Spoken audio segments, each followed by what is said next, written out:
Bonsoir à tous, merci, bonjour, bonsoir, je ne sais pas quelle heure il est, comment il vaut mieux dire. Euh, on est ravis d'être avec vous en ce moment à la médiathèque Jean Lévy, que vous nous ayez rejoints pour cet échange euh, dont la revue Esprit est partenaire. La revue Esprit est d'ailleurs partenaire de l'ensemble du festival Cité Philo et s'en réjouit. Autour d'Alexandre Geffen et Jean-Claude Pinson, que je vais vous présenter dans 30 secondes, qui nous font la joie de venir parler non seulement d'un article, d'un entretien qu'ils ont eu ensemble pour la revue Esprit dans notre numéro d'été, qui s'appelait Politique de la littérature, et pour parler plus largement, et j'espère pour approfondir, un certain nombre des questions, des sujets qu'ils ont abordés dans ces pages. Alors, je suis Anne Dugin, la rédactrice en chef de la revue Esprit, et donc j'ai eu la joie de coordonner ce numéro Politique de la littérature avec Alexandre Geffen.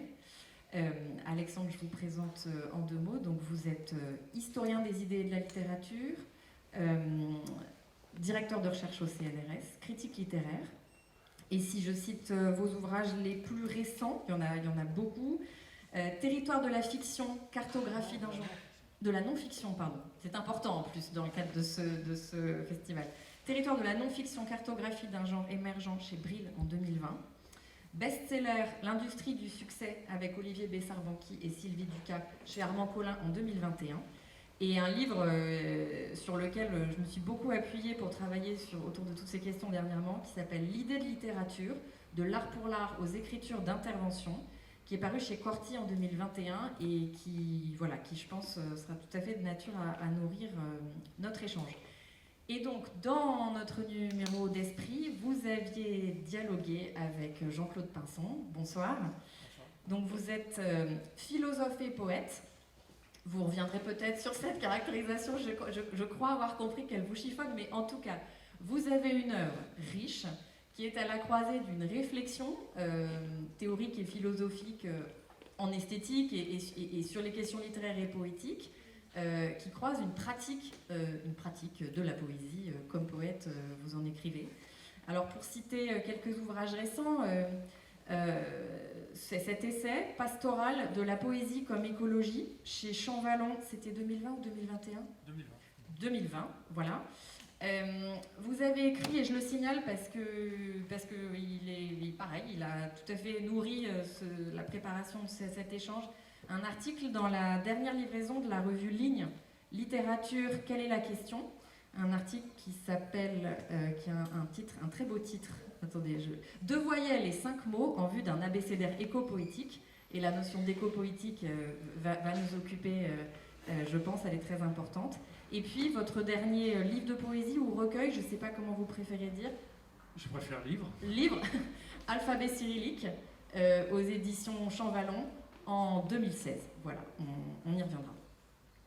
Alors, au cœur du sujet qu'on avait envie d'explorer ensemble ce soir, et au cœur d'ailleurs de cet entretien que vous avez mené cet été, il y avait une idée qui était que le champ de l'art en général, de la littérature en particulier, est traversé par une grande vague démocratique. On assiste à un moment de démocratisation du régime de l'art, qui a des conséquences très importantes sur une notion qui en fait est au cœur de notre appréhension des arts en général, qui est la notion de grand art. Une notion qui a par nature finalement une conception, une dimension aristocratique. Alors, qu'est-ce que cette vague démocratique change à cette notion de grand art ? En quoi est-ce qu'elle la met en question ? Et puis surtout, de quoi parle-t-on ? C'est-à-dire que quand on parle d'un changement, d'une vague démocratique qui transforme le régime de l'art, de quoi parle-t-on ? Qu'est-ce qui se passe ? Est-ce que ce sont de nouvelles pratiques littéraires ? Est-ce que c'est une extension du champ de l'écriture ? De plus en plus de gens écrivent et produisent donc d'autres choses, une autre manière de faire de la littérature. J'aimerais bien commencer par vous entendre tous les deux sur la question. Jean-Claude Pinson. Alors je crois d'abord, pour être parfaitement clair, il faudrait distinguer évidemment quand on parle de démocratie dans le domaine de l'art ou de la littérature, distinguer cette dimension qui est d'ordre sociologique du sens étroitement politique de la démocratie. La démocratie est une forme de régime politique où chacun a théoriquement droit à la parole, et où c'est donc le peuple qui est à la source de l'autorité politique, avec évidemment tous les travers que l'on peut imaginer et que l'on connaît. L'idée de démocratie en matière d'art ou de littérature, c'est d'abord un phénomène social, une vague de fond qui commence avec... qui se marque par l'effondrement des sociétés d'ancien régime, qui sont des sociétés hiérarchisées, où l'autonomie de l'individu est relativement faible.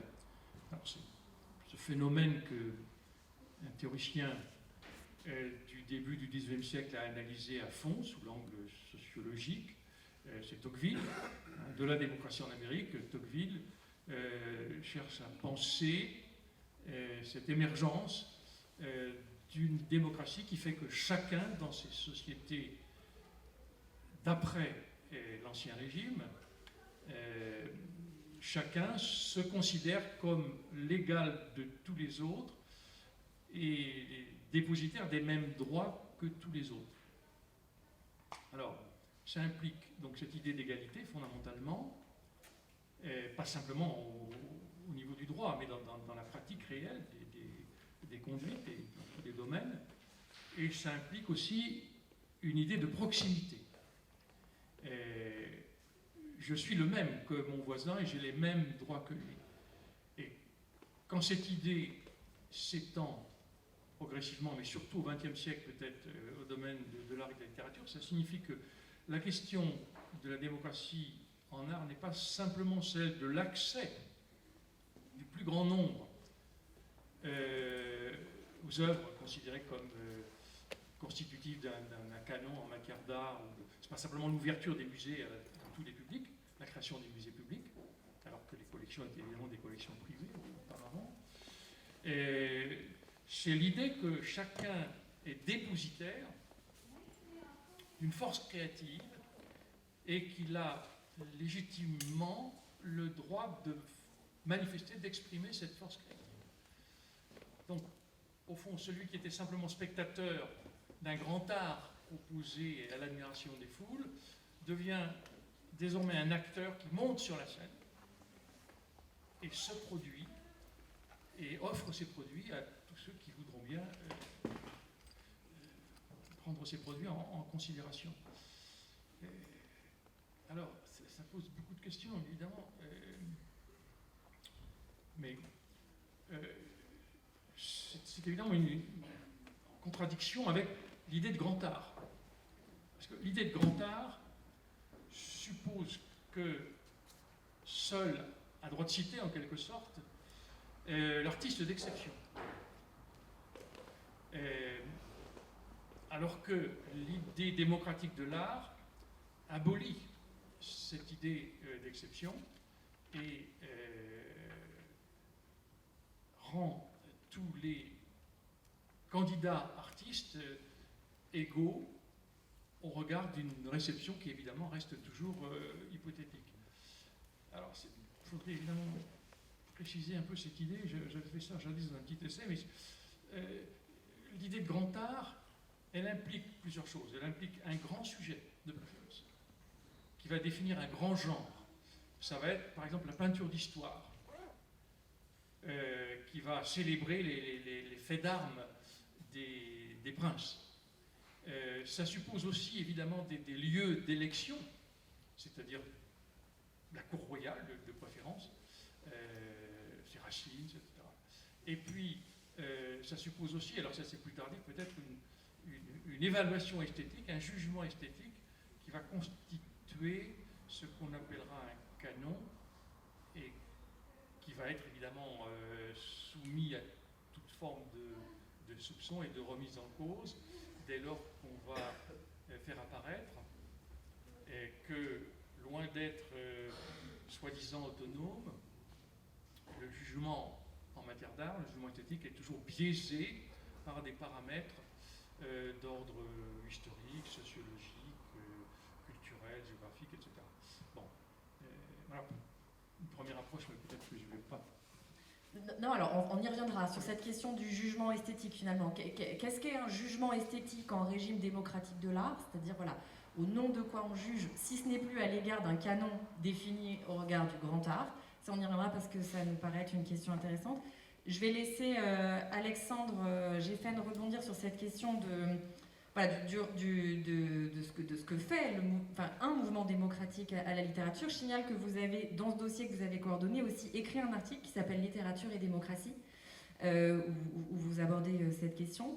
Et peut-être, Alexandre, je vous laisse approfondir sur ce que ça fait à la figure de l'écrivain, ce que ça fait à la figure de l'auteur. En quoi ce mouvement démocratique transforme la figure de l'auteur et peut-être aussi du lecteur, puisqu'ils tendent à se confondre. Je crois qu'on est au cœur même de cette transformation ici et maintenant, puisque nous sommes dans un festival d'idées, mais aussi un festival littéraire, dans lequel on peut avoir des échanges tout à fait horizontaux avec un poète renommé, Jean-Claude Pinson, et qu'au fond, ce rapport que Jean-Claude Pinson qualifiait de proximité, de voisinage, cette possibilité d'être en relation avec un écrivain, participe de cette démocratisation récente de la littérature et aussi des savoirs. La démocratisation qui est engagée au début du XIXe siècle, après la Révolution française, et dont Tocqueville, qui vient d'être évoqué, a une conscience extrêmement aiguë, est un projet qui met beaucoup de temps à se mettre en œuvre. Et clairement, le XIXe siècle, c'est ce que Jean-Claude Pinson décrivait comme effectivement le grand art, l'artiste situé un petit peu sur un sommet ou en marge de la société, et au fond, une démocratisation par la lecture essentiellement. Ce sont les lecteurs de romans qui marquent la démocratisation. Au XXe siècle, et surtout au XXIe siècle, la démocratisation, avec le numérique, avec la diminution des freins à la publication, avec l'avènement d'un individualisme qui invite chacun à s'exprimer, à dire qui il est, à se raconter, conduit à une autre forme de démocratisation, qui est une forme de démocratisation de l'écriture, ou du moins de la relation à l'écrivain. L'écrivain devient quelqu'un qui fait partie de votre personnage familier, de votre monde familier. C'est un personnage que vous pouvez fréquenter. C'est plus quelqu'un que vous n'osez pas aborder vous-même comme lecteur. Vous n'êtes plus ce lecteur passif et admiratif. Vous êtes organisé en communauté de lecteurs, sur Babelio, en club de lecteurs, et peut-être vous-même vous écrivez. Je suis sûr, dans cette salle, beaucoup d'entre vous ont des projets d'écriture, et vous-même vous êtes un petit peu écrivain. Et je crois que c'est cette démocratisation-là dont on parle. Alors on parlera tout à l'heure un peu d'une autre question, qui est celle de la démocratie par la littérature. Est-ce que écrire, est-ce que réfléchir ensemble participe de la vie démocratique? Mais déjà, c'est un point pour répondre à la question d'Anne assez important. Nous sommes dans une phase de démocratisation de notre idée de la littérature, qui devient qui n'est plus un idéal absolu, inaccessible, créé par des écrivains eux-mêmes juchés sur leur tour d'ivoire et infiniment supérieurs à nous-mêmes. La littérature est une activité accessible. On peut faire des ateliers d'écriture, on peut lire des manuels, accessibles à chacun. Et de ce point de vue-là, elle s'est clairement démocratisée. Donc après la démocratisation de la lecture, l'accès au musée, l'accès à l'art, vraiment dans une phase où les amateurs, ou grâce au numérique, les écrivains sur les réseaux sociaux, les poètes sur les sites de poésie en ligne, et nous-mêmes, dans notre propre création de notre vie par les récits, nous produisons constamment des récits de vie en permanence, nous écrivons nos existences, et de ce point de vue-là, la distance entre ce que nous faisons et ce qu'un grand écrivain, un écrivain réputé, reconnu, etc., fait, n'est plus si grande. Et de ce point de vue-là, ce rapport de proximité, cette désacralisation dans le bon sens du terme de l'art, eh bien, elle est avérée, c'est un fait culturel, et nous sommes ici et nous participons de ce mouvement de démocratisation. Alors justement, Jean-Claude Pinson, il y a une notion que vous avez forgée, je crois, enfin vous nous direz comment, celle de poétariat.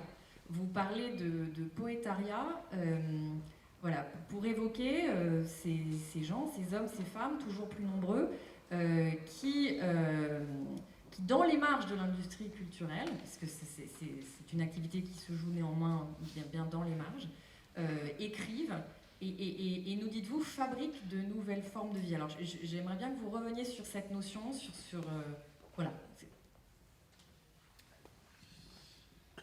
Oui, alors je ne suis pas l'auteur de la formule, je croyais l'être d'ailleurs, quand j'ai utilisé pour la première fois ce terme, ce néologisme de poétariat, en écho évidemment au mot marxien de prolétariat, je pensais avoir inventé le mot, puis en fait je me suis aperçu un peu de temps, quelques années après, qu'un poète dadaïste des années 20, René Hedn, je crois que son nom n'est pas passé à la postérité, avait déjà utilisé le terme. Alors qu'est-ce que j'ai voulu désigner par là? Je vais peut-être en reconstituer la genèse, comment cette idée m'est venue. Je vis à Nantes, j'ai longtemps vécu à Nantes, et il y avait un quartier qu'on appelle aujourd'hui l'île de Nantes, donc un quartier, une île sur la Loire, une île assez vaste, qui était le territoire des chantiers navals, avec des rangs, des cales de lancement de navires. Et cette industrie a prospéré jusque dans les années 80, et avant de péricliter, et donc c'est devenu des friches industrielles. Alors, j'ai bien connu ce territoire, étant pendant de longues années militant, j'ai souvent diffusé des tracts aux entrées des chantiers navals, et la population, c'était le prolétariat, c'était la classe ouvrière, qui arrivait à vélo, c'était tout un spectacle, en bleu chauffe. Et les édiles, Jean-Marc Ayrault, pour ne pas le nommer, ont décidé que ce territoire allait devenir, compte tenu que la vieille industrie navale était morte, un territoire de culture et de technologie nouvelle. Donc il y a eu un grand projet d'urbanisme. On a injecté évidemment des fonds considérables et sont apparus sur ce territoire des écoles. Une école d'art, une école des beaux-arts, une école d'architecture, une école de design, une école de métier de l'audiovisuel, école d'informatique, une scène dédiée aux musiques nouvelles, avec un observatoire, la fabrique. Et évidemment, la population a complètement changé. De ce vieux quartier qui était un quartier ouvrier, c'est devenu un quartier de jeunes gens investis dans ces nouvelles activités liées à ces écoles. Et en même temps aussi, parce que c'était des emplois qu'un taux de qualification assez élevé, un quartier un peu bobo, même de plus en plus peut-être bobo. Ça, c'était une première observation. Donc, je voyais une sorte de glissement sociologique qui faisait passer de cet âge du prolétariat à un âge du poétariat. C'est-à-dire que le poétariat, pour moi, c'est l'idée de toute une frange de la jeunesse qui s'est tournée vers des activités créatives dans l'ordre de l'art, à partir évidemment des nouvelles technologies, appuyées sur les nouvelles technologies. Alors j'observais ça en même temps à travers ce que j'appréhendais du milieu des musicos, comme on les appelle, des musiciens. J'avais une vue privilégiée parce qu'un de mes fils était intermittent musicien. Vous voyez bien comment ça marchait, qui ils étaient, comment ils fonctionnaient. Et je remarquais qu'évidemment, c'est le propre du statut d'intermittent, il y avait une précarité considérable de ces métiers, très aléatoires. mais en même temps, le souci d'affirmer dans son existence que l'essentiel était la création. Et en même temps, une sorte de forme de vie communautaire. Et c'est pour ça que le terme de poétariat me paraissait bien correspondre à ce type de public, dont j'observais aussi les évolutions à travers mes propres étudiants. J'enseignais la philosophie à la fac et les débouchés proprement philosophiques étant extrêmement rares, beaucoup se tournaient vers des activités de type créatif, culturel, avec tous les aléas possibles et imaginables. Et en même temps, je remarquais que ces jeunes gens étaient en désaccord radical, profond, pas simplement intellectuel, mais existentiel, si je puis dire, avec les formes de vie dominantes tournées vers le productivisme et le consumérisme. Je vais très vite, mais avec le capitalisme, on peut dire. Ils étaient dans une forme de dissidence qui les conduisait parfois à s'éloigner de la grande ville pour aller construire, souvent dans des zones périphériques, à la campagne. L'aéroport de Notre-Dame-de-Lande n'était pas très loin, évidemment. Tenter d'inventer des formes de vie nouvelles où la préoccupation artistique se mêlait à la préoccupation à la fois écologique et la préoccupation d'invention de formes de vie nouvelles. Et c'est ça que j'ai voulu désigner, que j'ai essayé de penser, sans être sociologue, c'était une intuition philosophique, on peut dire ça comme ça, sous le terme, sous la rubrique, sous le nom de poétariat. Et alors évidemment, c'est pas simplement un phénomène local, il me semble que le phénomène est général, il est national, il y a une forme d'exode, si vous voulez, là où l'artiste de l'époque du grand art, de l'époque romantique en tout cas, se tournait vers une forme d'exil. On a parlé de la Tour d'Ivoire, là c'est quelque chose de plus massif. C'est pourquoi ce n'est pas la notion d'exil qui convient, à mon avis, n'est plus celle d'exode. On se soustrait à la société et à ses modes de vie et de pensée dominants pour aller chercher ailleurs, inventer ailleurs autre chose et autrement.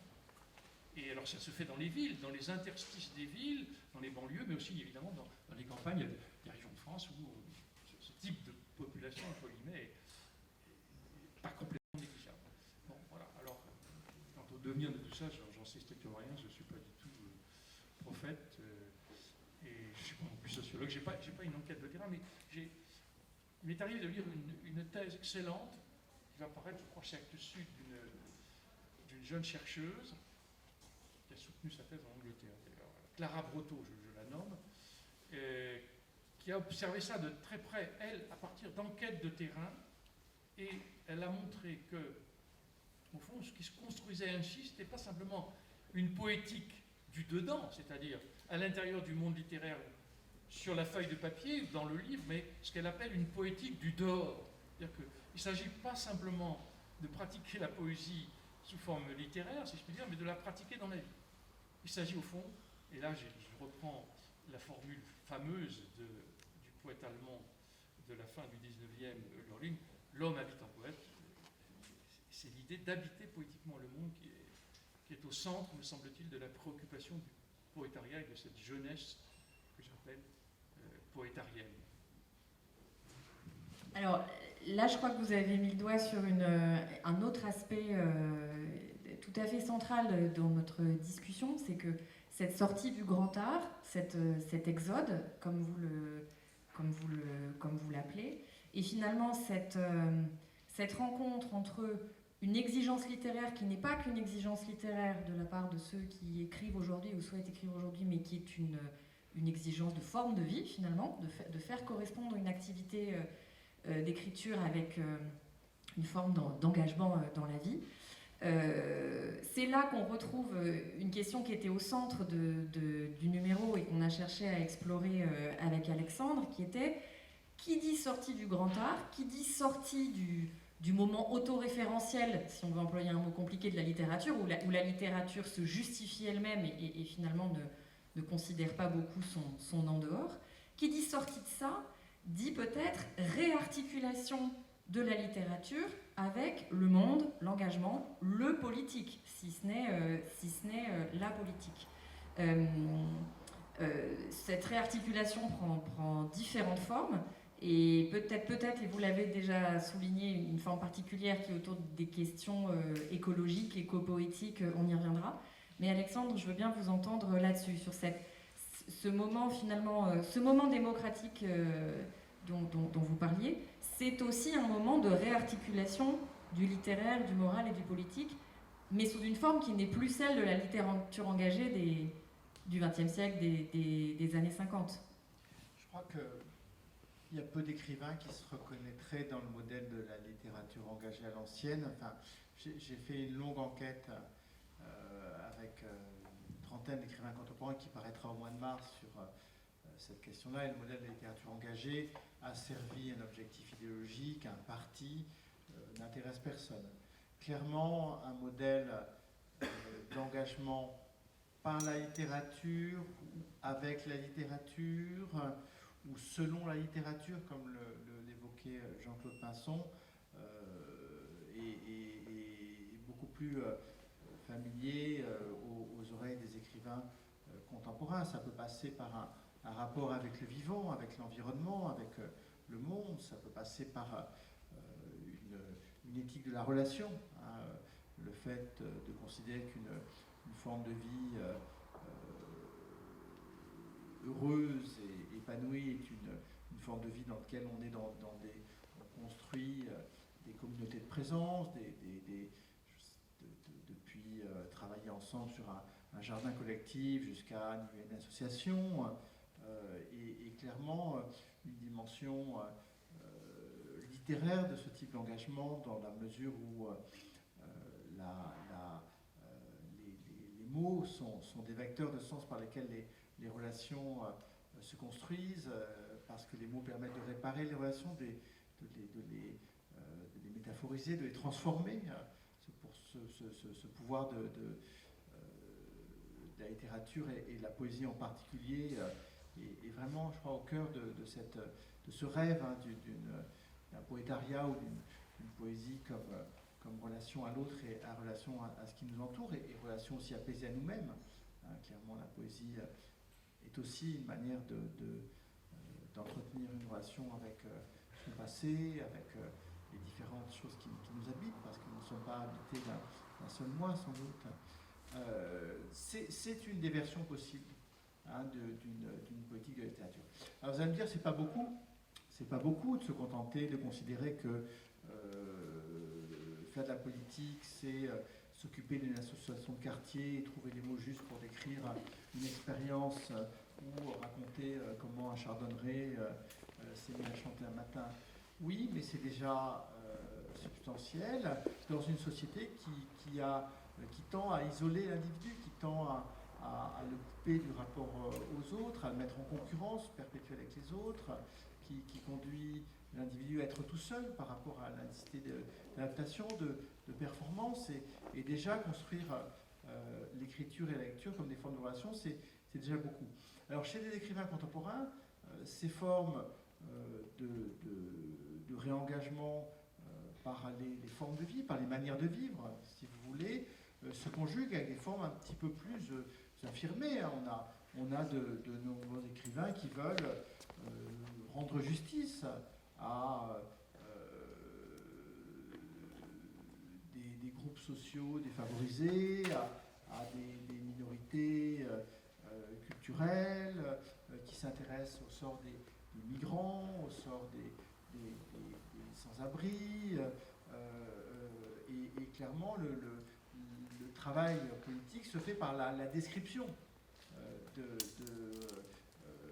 ces situations difficiles, de ces injustices sociales. La question des femmes aussi est au cœur des préoccupations littéraires, et je crois que le travail des écrivains de dire ce que c'est que la condition féminine encore aujourd'hui et la manière dont elle est exposée à des dominations participe de ce travail politique de la littérature, et en décrivant, en racontant le monde, en essayant souvent d'aller au plus près pour enquêter sur les sujets qu'ils traversent, les écrivains font aussi la politique. Donc vous voyez que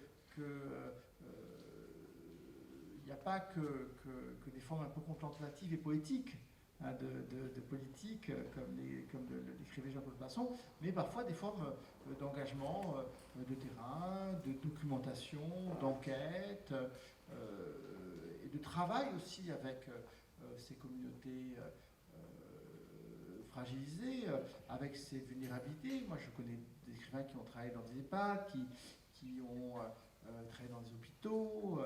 Je connais des écrivains qui travaillent avec les migrants, qui travaillent avec les chômeurs, et qui essayent de mettre en partage leur rapport à l'écriture et qui essayent de permettre à ces populations vulnérables de se solidifier, de dépasser leur trauma, de reconstruire leur expérience.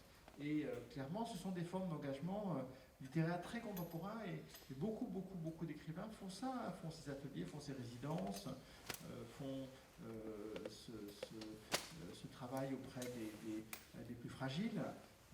Et je crois que c'est très important aussi dans la conception que les écrivains ont de la littérature et de son rôle démocratique. Alors certains d'entre eux vont plus loin encore et font vraiment des cris de dénonciation et d'accusation. Hein. Ça, c'est encore une forme plus forte encore. C'est elle qui se rapproche peut-être plus de la littérature engagée, même s'il n'y a pas de parti politique. Encore que chez Annie Ernaux, il y a du parti politique, il y a un appel à voter Mélenchon. Enfin, il y a des écrivains qui continuent à avoir des appels à voter. Mais bon, en tout cas, des cris de dénonciation que des écrivains comme Édouard Louis font à gauche, que des écrivains comme Michel Houellebecq font à droite, même si c'est de manière un peu indirecte et ça passe par des personnages, sont des cris qui sont vraiment des dénonciations politiques du capitalisme, du libéralisme, de la désindustrialisation, des injustices postcoloniales, des injustices faites aux femmes. Je passe le cas aussi des abus sexuels chez Christine Angot, chez Springora, etc. Donc certains écrivains vont plus loin encore, ne sont pas seulement dans la forme de vie politique, ne sont pas seulement dans l'action de terrain, mais sont vraiment dans la montée dans les médias, ou du moins dans des romans très forts, des romans qui sont pas très loin de ce qu'on appelle le roman à thèse, hein, ce roman très politique de l'après-guerre. Clairement, les romans de Christine Angot sont des romans à thèse, les romans d'Édouard Louis sont des romans à thèse.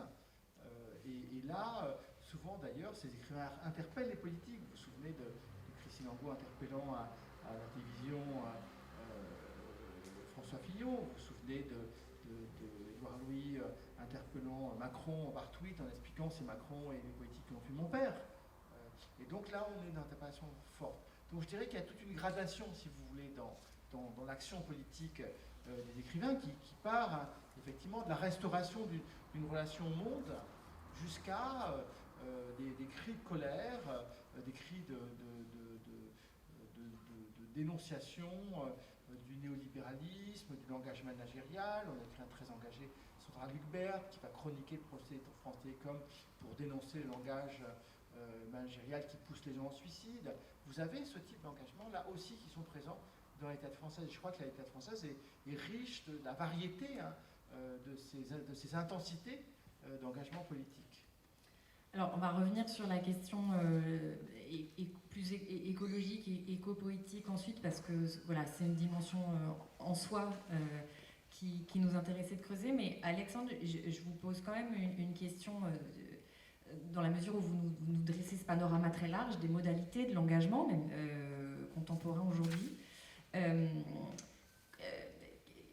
On en a dit un mot tout à l'heure, mais on a dit que la sortie de l'art pour l'art se traduisait par une manière forcément différente de juger de la littérature. Le jugement esthétique change de nature dès lors qu'on n'en réfère plus à un canon, mais à une littérature qui se pense comme intervenant dans le monde. Alors je vous pose la question, au vu de tout ce que vous nous avez décrit là aujourd'hui, comment est-ce que vous, et vous êtes critique littéraire, donc vous savez très bien en parler, comment est-ce qu'on juge d'une littérature politique à la la manière où elle est aujourd'hui, quoi. Est-ce que c'est la justesse de ses arguments? Est-ce que c'est la qualité de ses sujets, la manière dont elle en rend compte? Est-ce que ça reste la beauté de la langue, la puissance de l'imagination? C'est un débat très intense. Vous allumez Le Masque et la Plume le dimanche soir à 20h, vous allez voir la moitié des critiques qui vont vous dire c'est un roman à sujet, elle parle des gamins qui sont à la télévision, là pour parler d'Delphine de Vigan, mais il n'y a pas de style, il n'y a pas de qualité de récit, c'est nul. Et les autres qui vont répondre mais non, c'est ça le travail de la littérature, prendre un sujet de société, l'explorer de l'intérieur, le décrire de manière précise, fine, pour qu'on puisse s'y reconnaître, équiper le lecteur d'une manière aussi de mieux comprendre ce qui peut arriver à ses enfants s'ils deviennent des vedettes du petit écran, comme Delphine de Vigan. Et donc vous allez avoir une ligne de partage très nette entre les gens qui vont définir encore une littérature comme étant essentiellement un travail de la forme et de la beauté. Ce travail qui d'ailleurs, d'une certaine manière, peut être politique pour quelqu'un comme Jacques Rancière, et j'évoque Jacques Rancière parce que c'est le personnage titre pas bonne formule, c'est l'invité d'honneur de ces rencontres. Pour Jacques Rancière, la politique, elle n'a pas besoin de prendre des sujets littéraires politiques, parce qu'elle peut rendre beau n'importe quoi, elle égalise, elle introduit de l'égalité, et donc elle introduit de la démocratie.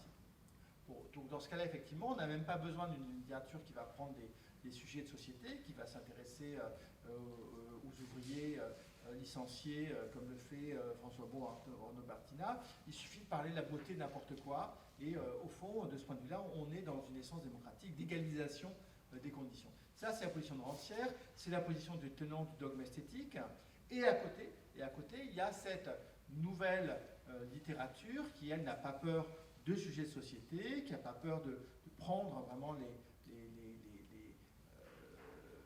questions les plus éminentes, de revenir sur l'histoire immédiate, ou de penser notre futur, de projeter des utopies, des dystopies, de dire voilà ce qui va se passer si on continue à consommer les ressources terrestres et à fabriquer du carbone, à relâcher du carbone. Et ça, cette littérature, elle invite beaucoup plus directement à l'action, et elle, souvent, la question de la forme est différente. La forme n'est plus une fin en soi, mais la forme est un moyen. Ça ne veut pas dire que ces écrivains ne sont pas moins des écrivains, mais simplement la langue, elle n'est plus là pour dire moi j'ai un rapport avec une beauté de l'art, une langue absolue, un autre monde, un monde qui me débarrasse des préoccupations ordinaires de la société.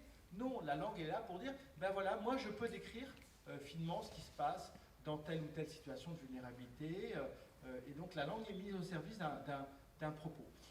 Et je crois que c'est un débat qui est passionnant, on reviendra peut-être tout à l'heure dessus. Les générations s'affrontent, clairement, peut-être l'ancienne génération est plus attachée à une vision du canon scolaire, de la littérature comme beauté, une littérature un petit peu détachée des problèmes du monde. Peut-être qu'il y a une génération qui, elle, s'empare de la littérature comme le lieu d'un cri, comme le lieu d'une colère. Et en tout cas, le débat entre la littérature comme fin et la littérature comme moyen, je me sens vraiment très clairement ouvert aujourd'hui. Alors, parmi ces formes d'engagement au sens large du littéraire, il me semble qu'il y en a un, et on l'a déjà dit, qui occupe une place particulière, sinon centrale, mais particulière, qui est la question écologique. Un nombre important d'œuvres contemporaines en traitent, directement ou indirectement, ou l'ont en toile de fond, ou en tout cas comme préoccupation, comme si écrire le monde aujourd'hui ne pouvait pas se passer d'une réflexion sur ce qu'il advient de ce monde et de la nature, et de notre devenir à nous dans ce monde. Et alors sur ce point-là, j'ai envie de vous entendre, Jean-Claude Pinson, parce que donc vous avez écrit cet essai pastoral de la poésie comme écologie. Vous parlez régulièrement d'éco-poétique, peut-être que vous nous en direz un mot, dans votre conception de la poésie comme forme de vie, comme façon d'habiter le monde, selon la formule de Hölderlin, Il y a bien une préoccupation à la nature, encore faudrait-il qu'on sache ce qu'est la nature, sa redéfinition. Et en poésie en particulier, c'est tout à fait intéressant parce qu'alors là, pour le coup, on a le sentiment d'un retour, enfin, la poésie a été la nature, pardon, a été un topos tout à fait classique en poésie, en particulier à la poésie romantique. Alors, comment faut-il comprendre que beaucoup de poètes contemporains, toute une poésie contemporaine,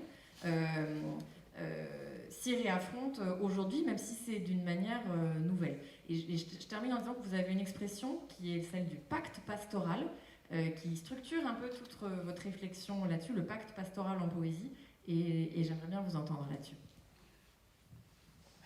Alors, vaste question. Si vous le permettez, je reviendrai peut-être un peu tout à l'heure sur la question du jugement, parce que je suis de la vieille génération et j'ai quand même un vieux fond aristo, même si j'ai aucune origine aristocratique, mais je crois que les conditions nouvelles de la production littéraire n'annulent évidemment aucunement la question de la qualité de l'œuvre littéraire, même si celle-ci est évidemment difficile à définir. Je crois que tout individu qui se lance dans une activité créatrice, il a en vue pour lui-même, ne serait-ce que pour lui-même, quelque chose qui est de l'ordre de l'excellence. Il ne cesse de se juger lui-même, de raturer ses brouillons. La littérature, c'est une forme de rature. Ce qui veut dire qu'il a en tête une forme d'amélioration de ce qu'il écrit.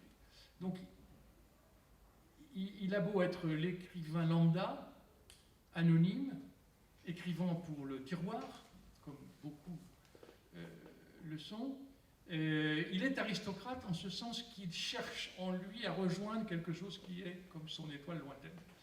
Il ne peut pas se contenter de simplement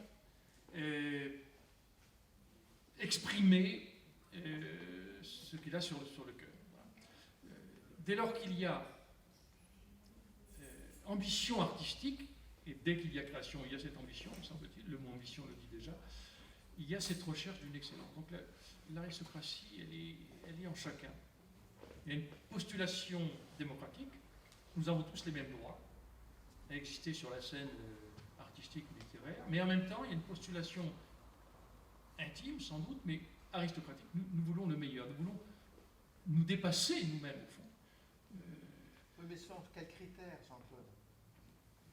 Parce que ça, c'est effectivement le point de l'armée. L'artiste est démocrate, enfin l'homme est démocrate, mais l'artiste est aristocrate. Oui, moi, mais... je veux bien qu'on parle de meilleur, mais c'est quoi être meilleur en poésie? C'est avoir une forme plus pure, avoir une... C'est quoi? Ou être plus près du monde? Là, je crois que, c'est le propre d'ailleurs du régime démocratique, nous ne cessons de nous comparer les uns aux autres. Chacun qui écrit se constitue par-devers lui son petit panthéon personnel.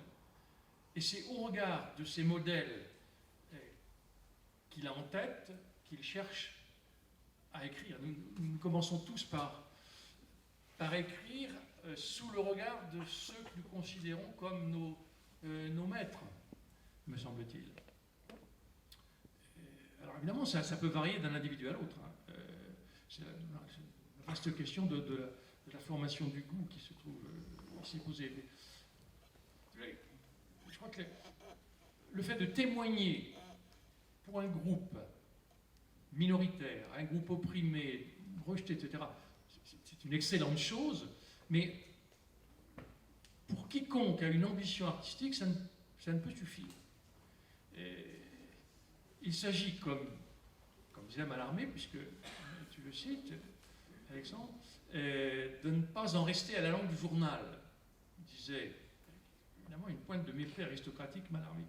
Comment dépasser, lorsqu'il y a témoignage, et il est nécessaire de témoigner, en effet, et en particulier pour ceux qui sont les oubliés de la littérature, il s'agit de dépasser le simple témoignage. Je pense à quelqu'un de tout à fait essentiel, qui était aux antipodes de la littérature engagée à son époque, c'est Chalamov. Chalamov connaît pendant plusieurs décennies le goulag, dans les conditions les plus extrêmes. Mais il a toujours en tête, comme étoile lointaine, les grands poètes, ce qu'on appelle en Russie le siècle d'argent. Ceux du début du XXe siècle, Mandelstam en particulier. Et ce qu'il cherche à faire dans sa propre écriture, ça donnera les fameux récits de la Colima, qui sont un texte en prose, ça donnera une œuvre qui est d'une force de témoignage considérable, mais qui est en même temps une œuvre littéraire aboutie. Voilà. Je vais prendre un autre exemple plus national, plus français, qui est celui de Pierre Michon. Vous connaissez tous au moins le nom de Pierre Michon, considéré comme aujourd'hui le classique, le grand écrivain, entre guillemets, même si lui-même récuse cette appellation. Michon a su témoigner pour ceux de sa campagne creusoise qui n'avaient des vies comme minuscules, c'est le titre fameux du livre. Et il a réussi à hausser, et bien un geste aristocratique, ces existences absolument mineures au rang de la légende, de la mythologie. Il a fait véritablement œuvre de littérature avec ça. Alors, je crois que parmi ceux qui écrivent aujourd'hui dans l'anonymat le plus complet, probablement qu'ils ont en tête la phrase de Michon. Il y a quand même une phrase d'une... Alors, il faudrait l'analyser, bien entendu, ça a été fait 1000 fois, mais qui conserve quelque chose de la densité, de la force, de la fulgurance, du meilleur, du vers dans la tradition, alors de Racine jusqu'à Baudelaire en allant, je ne sais pas quoi. Et donc Michon arrive à croiser, à fusionner cette force du témoignage et en même temps cette force qui fait la grande œuvre d'art, à mon avis, la qualité d'une phrase tout à fait exceptionnelle. J'ajouterais, peut-être pour l'anecdote, mais pas tout à fait, parce que Michon est en train, aujourd'hui, pour ceux qui le suivent sur sa page Facebook, de se plier, au fond, à la règle d'aujourd'hui, qui est l'écriture sur Internet. Il construit au jour le jour, enfin, sans vraiment le vouloir, ça relève très largement du jeu, mais une sorte de petit roman d'amour dont il étale les épisodes et les péripéties sur sa page Facebook. Vous regarderez éventuellement. Donc il n'est pas déconnecté des conditions contemporaines de la littérature. Alors bon, la question écologique, je ne voudrais pas abuser de la parole, mais qu'est-ce que j'ai cherché à dire dans cet essai? Il m'a semblé que, d'abord j'ai toujours tenu, depuis que j'écris, c'est-à-dire depuis les années, disons, 80,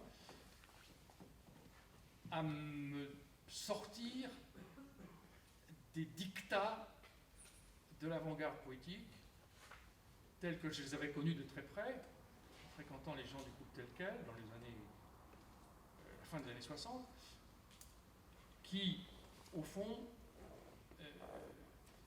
absolutisaient le langage pour sa propre gloire, au détriment de toute diction du monde et du réel. Ça ne me convenait pas. Il me semblait que la visée de la poésie, ça devait être aussi l'habitation poétique du monde. Là, j'ai réfléchi ça en philosophe. C'est l'existence qui compte, pas simplement l'écriture. Et en même temps, j'observais que la poésie était souvent moquée parce qu'elle s'intéressait, y compris dans ses formes les plus enfantines, mais peut-être dans ses formes les plus enfantines et les plus populaires, à la campagne, aux petits oiseaux, aux ruisseaux, etc. J'ai trouvé cette moquerie un peu condescendante et un peu injuste. Et il me semblait qu'en effet, depuis la nuit des temps, sous toutes les latitudes, on pourrait penser aux poètes chinois par exemple, la poésie avait eu comme tâche, au fond, de se faire la gardienne d'un lien avec la nature, d'une sorte de pacte entre l'homme et la nature, qui avait été largement oublié sous l'effet du développement des langages, de la philosophie, de la technique, des sciences, etc. Nous nous étions éloignés de la nature, alors que la poésie, elle, avait su garder ce lien. C'est particulièrement fort, par exemple, chez un poète majeur d'aujourd'hui, enfin majeur, oui, majeur, il faut dire ça, qui est Philippe Jacotet. Vous lisez Jacotet, la thématique naturelle est chez lui essentielle. Alors, j'ai introduit ce terme de pacte pastoral, et je ne l'ai pas inventé, c'est un critique américain qui l'emploie dans les années 50 déjà, Paul Deman, critique américain, mais il était en partie francophone, et donc il dit au fond le thème unique de la poésie, c'est la nature. Alors, il prend la nature dans un sens très général. Ce n'est pas simplement l'environnement naturel, c'est la nature en tant qu'univers, en tant que, au sens grec de la physis, tout ce qui est mouvement, archi-mouvement du grand tout, si vous voulez, dont nous sommes solidaires, dans un rapport avec les étoiles et pas simplement avec l'herbe qui pousse sous nos pieds. Et ce pacte, il n'est pas simplement thématique, pacte qui ferait que les poètes seraient les défenseurs et les avocats de la nature, comme dira plus tard, enfin, au XVIIIe siècle, un poète comme Schiller. Il est aussi lié à un rapport au langage qui fait la singularité, me semble-t-il, de la poésie. Au fond, ce que cherche le poète dans le langage, c'est pas simplement le véhicule qu'il peut être pour témoigner, pour dire telle ou telle chose. C'est pas simplement la signification, mais il est attentif à ce qui retentit d'une musique dans la langue, dans chaque langue, qui vient au fond de la nuit des temps, et qui rattache sans doute le langage humain au langage animaux. Il y a une phrase célèbre de Valéry qui dit les choses ainsi. Il dit, je cite ça de mémoire, il y a une sorte de pendule qui oscille entre le sens et le son. Dans le poème, tantôt le pendule oscille vers le sens, tantôt il oscille vers le son. Mais c'est l'alliance subtile, l'entrecroisement, l'entrelac, le chiasme des deux qui fait le poème. C'est pourquoi il y a poème véritablement que lorsque, au-delà du seul signifié, de la seule signification, quelque chose de la musique lointaine d'une langue parvient à nos oreilles. Alors ça passe aussi évidemment par toutes sortes de dimensions qui sont d'ordre prosodique. C'est la question du rythme qui est essentielle, c'est la question du vers qui est essentielle, et bien évidemment, nous ne pouvons que constater que nous sommes aujourd'hui dans une forme de chaos prosodique. Longtemps, c'était l'alexandrin qui unifiait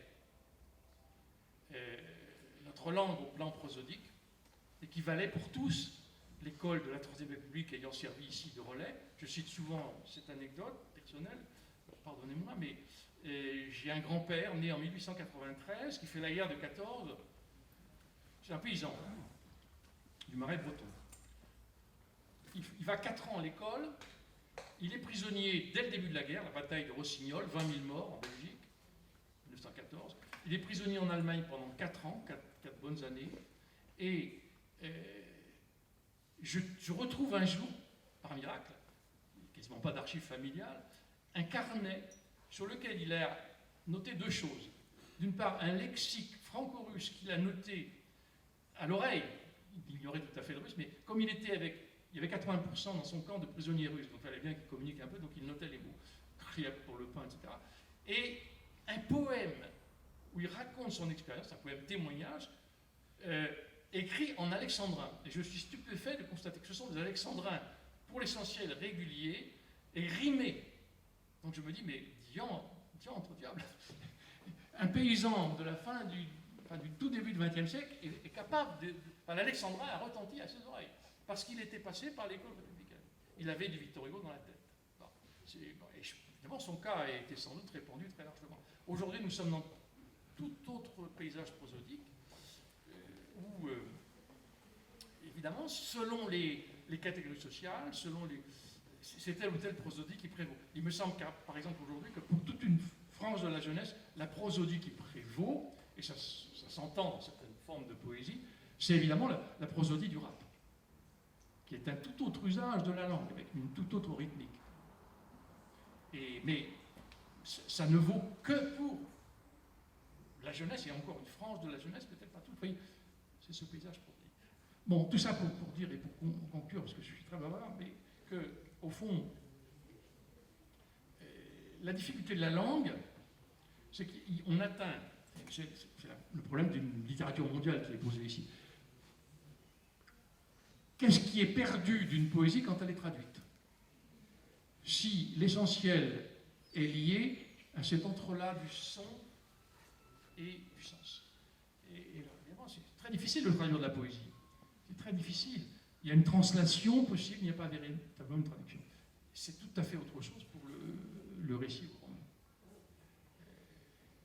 Bon, voilà, je me suis un peu écarté de la question. Non, alors je suis très contente qu'on ait eu ce petit échange sur la poésie en particulier au sein de la littérature et comment vous nous montrez bien là que dans le retour, dans ce qui paraît être un retour en arrière qui est la thématique écologique ou naturelle en poésie, ça pose finalement une question de forme et donc on voit bien par là que fond et forme ne s'opposent jamais complètement et que ça reste une question qui doit être en tension dans les débats qu'on a. Mais alors vous avez conclu sur la notion de récit et c'est peut-être là-dessus que je voudrais finir cet échange avec vous. Et Alexandre, je voudrais bien vous entendre là-dessus. De tout ce que vous nous avez décrit comme ces nouvelles formes de littérature contemporaine, ces nouvelles modalités de l'engagement. Et c'est aussi le cas en poésie, peut-être qu'on y reviendra, mais bien au-delà. Il nous semble, et on l'avait souligné dans l'introduction qu'on avait faite à ce dossier, que le récit, la narration, a de nouveau, peut-être pas de nouveau d'ailleurs, vous nous le direz, un pouvoir considérable, c'est-à-dire qu'elle est investie d'un pouvoir considérable qui est celui de raconter, de se raconter et de finalement créer une continuité, une identité de soi au monde que Ricoeur appelait l'identité narrative. Cette idée, qui est pas toute neuve, paraît connaître une fortune considérable en littérature, là où une certaine littérature d'avant-garde et avant-gardiste, plus formelle, on va dire, avait tout misé, je crois que c'est une formule de vous, Jean-Claude, sur la radioactivité du mot. Là, finalement, on en revient au déploiement du récit comme une manière de réarticuler le sujet au monde.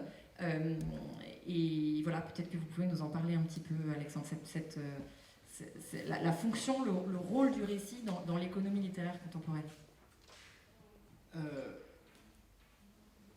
Je voulais revenir un petit peu sur ce que disait Jean-Claude Pinson sur la forme.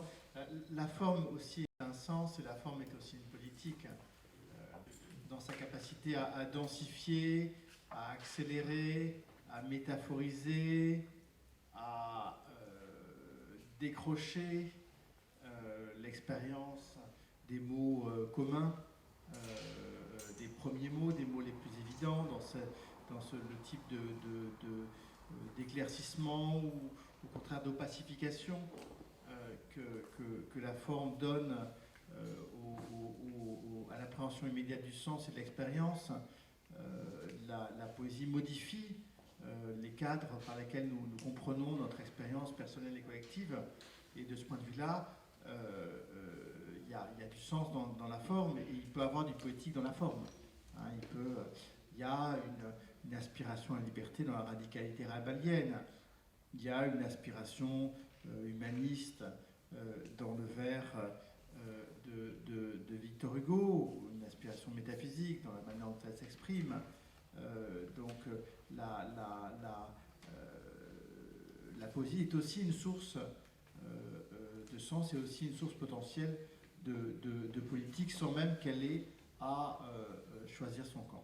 Maintenant, vous évoquiez, Anne, une question tout à fait intéressante qui est vraiment celle de la pullulement de récits dans lequel nous sommes, pullulement qui a été dénoncé par des gens comme Christian Salmon lorsqu'il parle du storytelling, qui explique que maintenant une marque, pour exister, elle doit avoir son histoire, elle doit nous raconter une histoire, que au fond, nous n'existons que par les histoires que nous pouvons raconter, sans doute parce que nous n'avons pas de grands récits cadres, bibliques, idéologiques, nationaux pour nous supporter. Nous avons besoin de beaucoup de récits.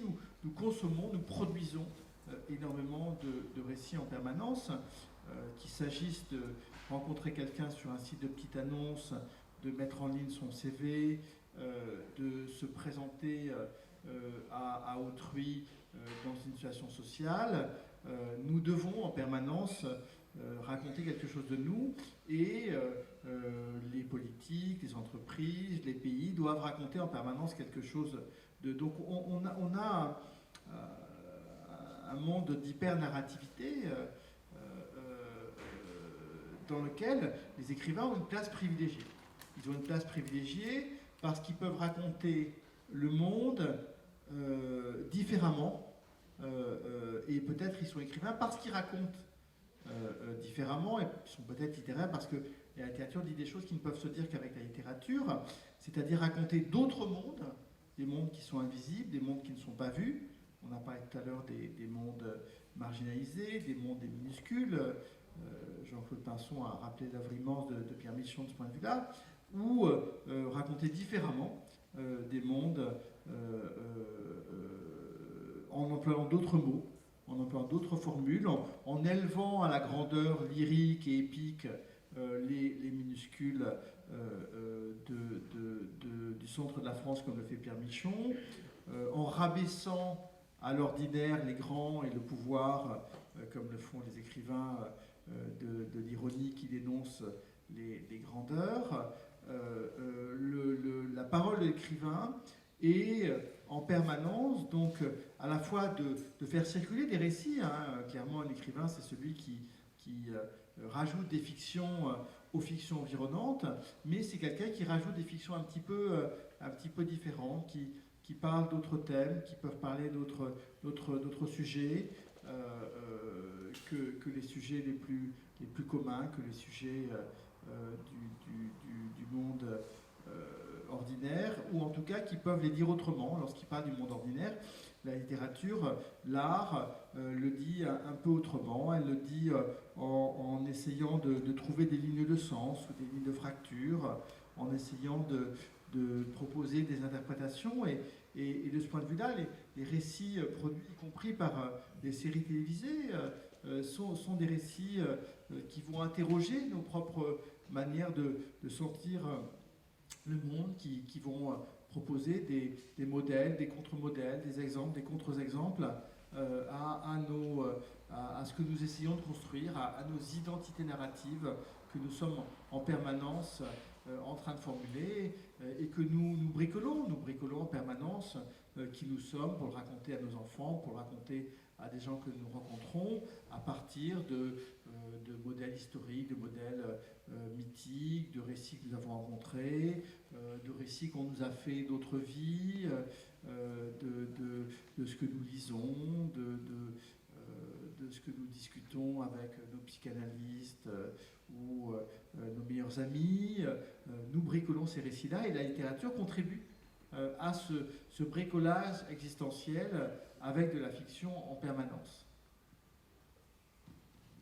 Jean-Claude, je vous laisse conclure sur cette idée, sur ce retour au récit, enfin sur cette puissance retrouvée du récit, dont je précise que vous en parlez dans Pastoral, pour dire que dans Pastoral ou dans l'article de la revue Lumière, je ne sais plus, pour dire que étrangement, enfin pas étrangement, le récit revient, y compris en poésie. Il a un pouvoir. Ce que décrit Alexandre de réarticulation du sujet, du monde et du langage par le récit n'est pas le fait du roman uniquement. Et voilà, avant de passer à... Oui, tout à fait. C'est-à-dire que toute la période, disons, des avant-gardes, pour simplifier, a été une période d'exclusion du récit. Au motif qu'on craignait de tomber dans ce que Mallarmé appelait le reportage. Ça donnait donc une forme de poésie où le mot comptait avant la phrase, où le poème n'était qu'un émiettement de la phrase en mots qui flottait comme autant d'îlots. Et à mon sens, rétablir le récit dans le poème, c'est rétablir aussi les droits de la phrase. Pour autant que déjà dans la phrase, sujet, verbe, complément, il y a l'amorce d'un récit, l'amorce d'une narration. Donc moi, j'ai toujours été favorable à la non-exclusion du récit du poème. J'ai défendu des poètes, je pense à Jean Sacre, par exemple. On a un poète tout à fait important et très méconnu, qui, depuis des décennies maintenant, écrit une poésie narrative où il est question avant tout du monde dont il vient, c'est-à-dire le monde rural, le monde de la campagne, c'est un fils de paysan.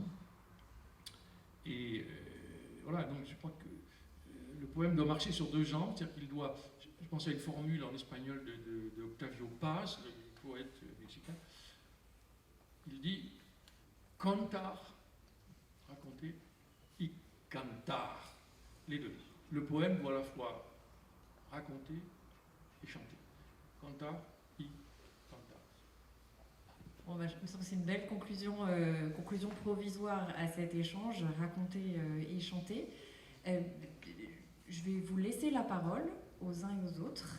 Si vous avez des questions à poser à Alexandre Geffen ou à Jean-Claude Pinson.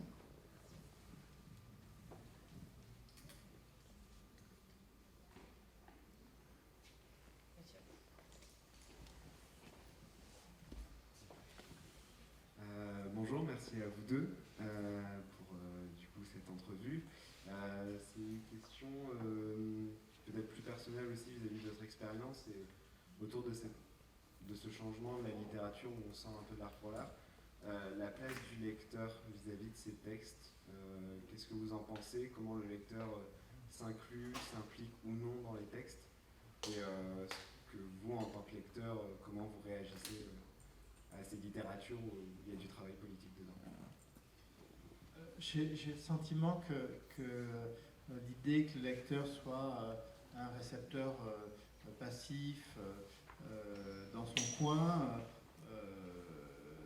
n'est pas la seule vision possible de ce que c'est que le lecteur.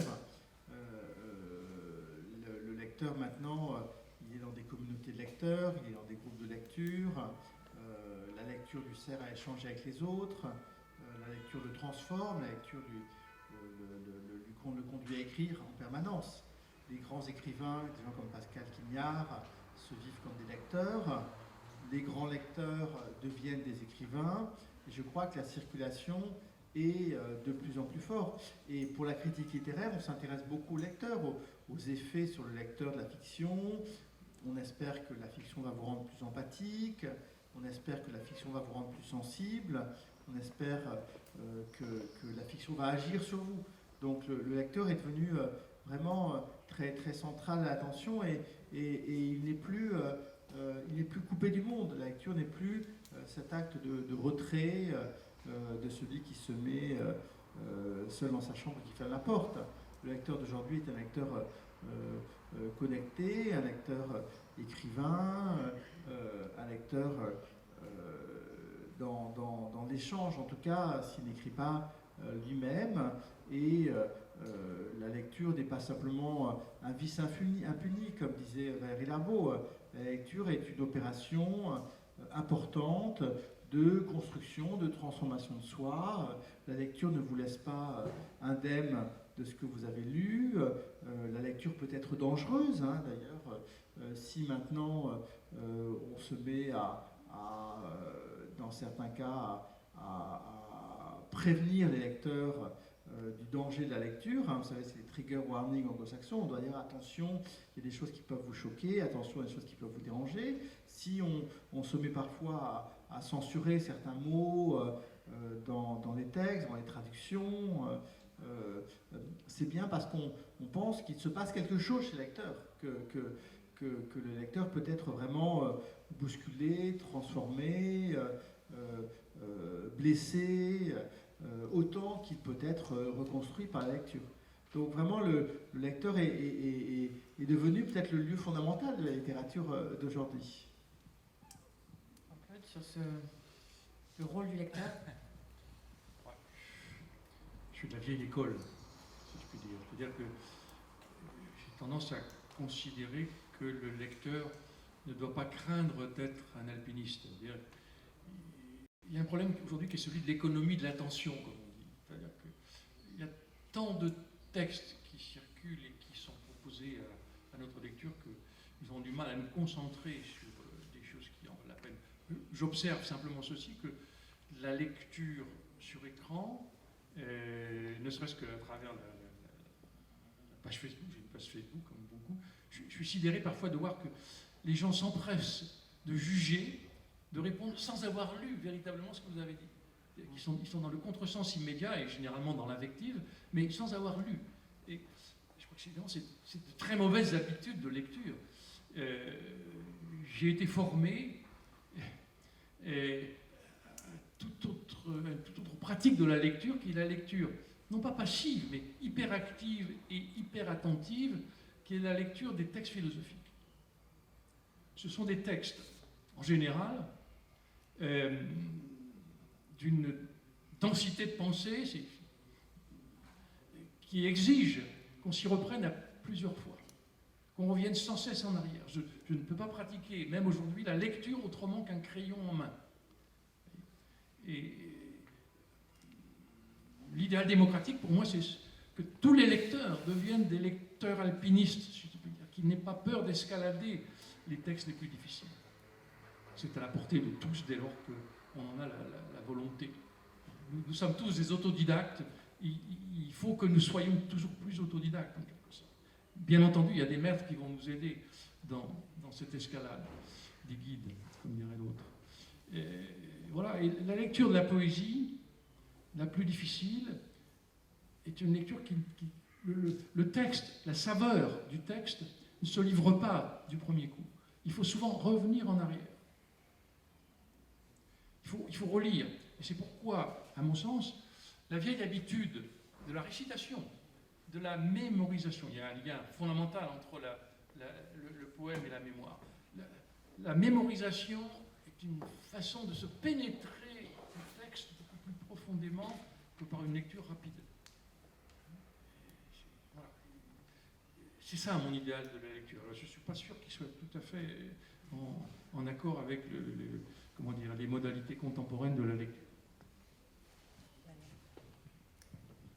Oui, bonsoir. Je ne suis pas beaucoup plus jeune que vous. Je vais vous donner mon idéal de la lecture. Je me promène dans tous les champs littéraires. Je pense notamment à la littérature adolescente. Je pense à des livres comme Hunger Games, ce genre de choses, qui ne sont pas des montagnes à lire, qui posent les bases de nombreuses réflexions sur notre monde actuel. Je pense aux livres dont vous parliez, qui sont plus des témoignages. Parfois, c'est aussi agréable de lire ça, aussi pour être ancré et pour continuer de réfléchir et tenter d'élaborer un petit peu ce qui se passe autour de nous. Et parfois, l'envie d'être dans des choses presque incompréhensibles et ailleurs, quoi. Et en fait, mon idéal de lecture, c'est de tout faire. Et que le moment où j'ai envie de lire de la poésie, je lis de la poésie. Le moment où j'ai envie de lire un polar, j'ai un polar, etc. etc. Voilà. Oui, sur cette pluralité des expériences de lecture, je pense que c'est tout à fait intéressant et en résonance avec ce que vous travaillez, Alexandre. Je crois que la littérature ne sert pas à une unique chose. Clairement, la littérature, elle a une dimension de distraction, de divertissement, qui est aussi une fonction tout à fait noble, prendre un moment d'écart par rapport au monde. Elle a une fonction qu'on appelle d'évasion, de mise à distance, et c'est une fonction qui est une fonction intellectuelle importante. Je pense qu'on revient d'autant mieux sur le réel qu'on a su s'en écarter, et parfois, ce qu'on rencontre très loin dans le réel, dans des choses qui nous paraissent très éloignées, vous évoquiez Hunger Games, dystopie, etc. Ce sont des manières indirectes de comprendre certaines questions éthiques ou politiques qui se posent. Et Hunger Games, c'est un récit qui est éminemment politique, D'autres récits sont beaucoup plus étroitement documentaires, on peut dire, pour se documenter, pour s'informer. Et là, lorsque cette information, cette documentation est faite par quelqu'un qui a une belle plume, le témoignage, le reportage, il fait sens.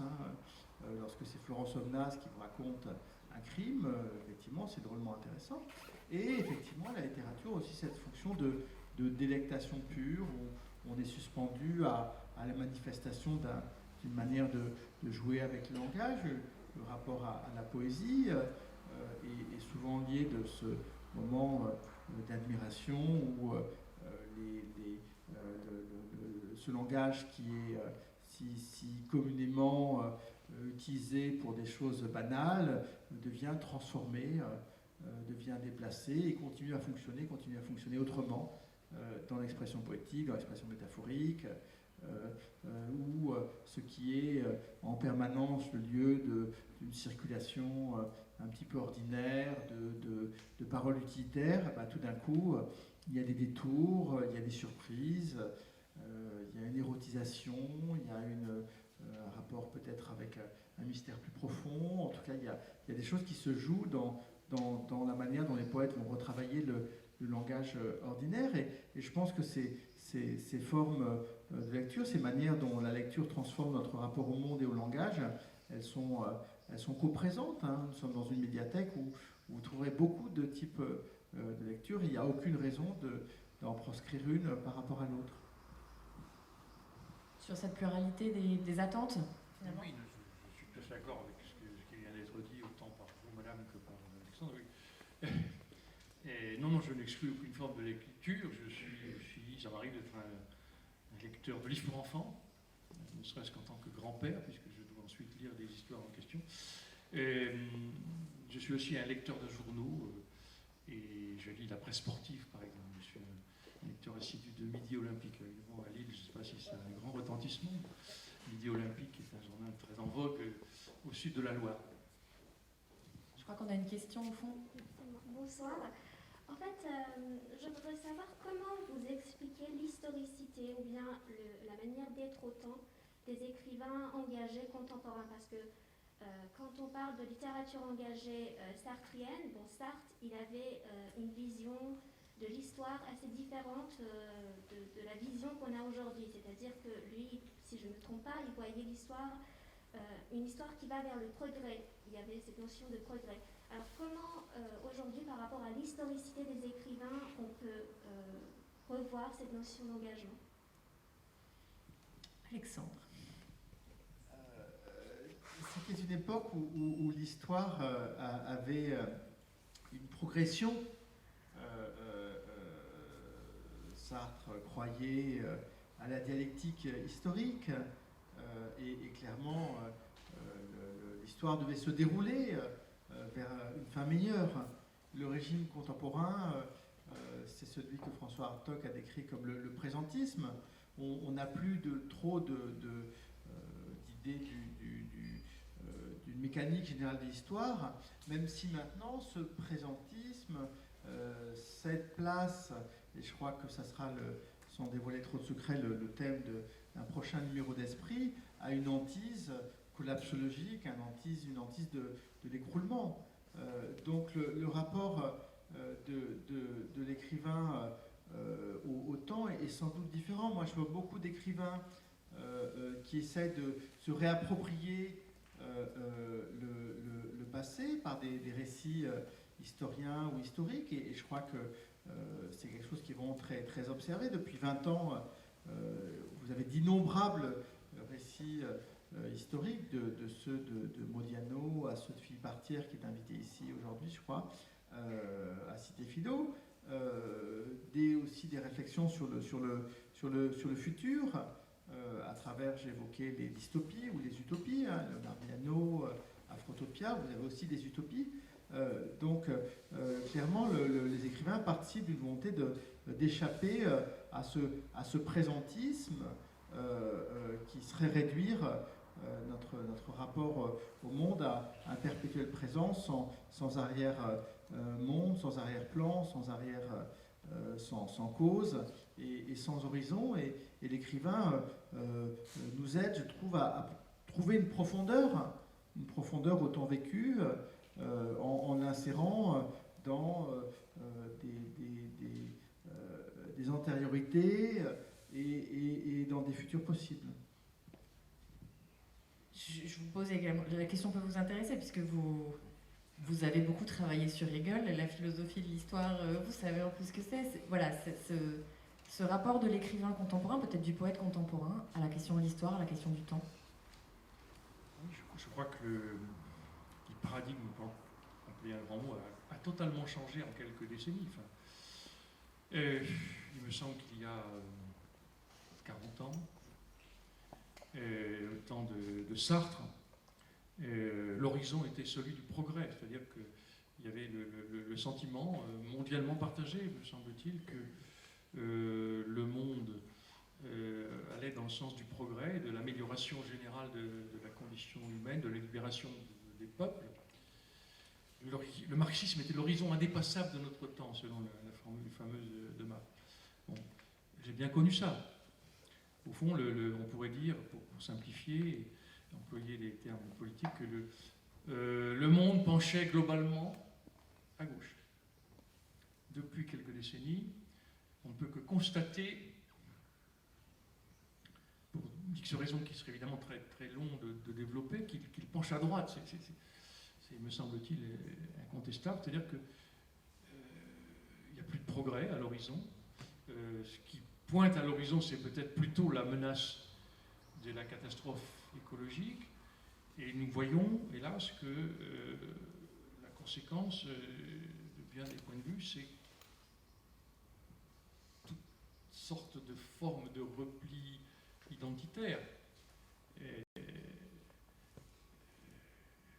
ça n'a plus rien à voir avec le panorama idéologique et politique des années 70. J'entendais ce matin une émission sur le Chili. Le Chili, pour ma génération, c'était celui d'Allende, du coup d'État qui l'a renversé, mais c'était les luttes de l'Amérique latine. Et aujourd'hui, je vois qu'au Chili, le parti qui a le vent en poupe, 30%, c'est un parti d'extrême droite. C'est tout à fait la même chose. Alors, précisément dans un tel contexte, la parole peut-être des écrivains est importante, non pas qu'ils aient un message ou une solution à proposer, mais je ne pense qu'ils peuvent que regarder de plus près tout ça et essayer de faire leur chemin dans la complexité d'un monde contemporain où le progrès ne semble plus du tout à l'ordre du jour, les idéaux des Lumières n'ont plus le vent en poupe. Voilà, c'est comme ça que je vois les choses et c'est pas franchement réjouissant, je dois dire. À moins qu'il y ait d'autres questions. Oui.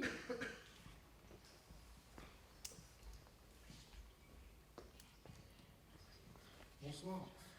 Moi, je suis très interpellé par votre ouverture d'esprit sur ce que par l'écrivain, au sens très large.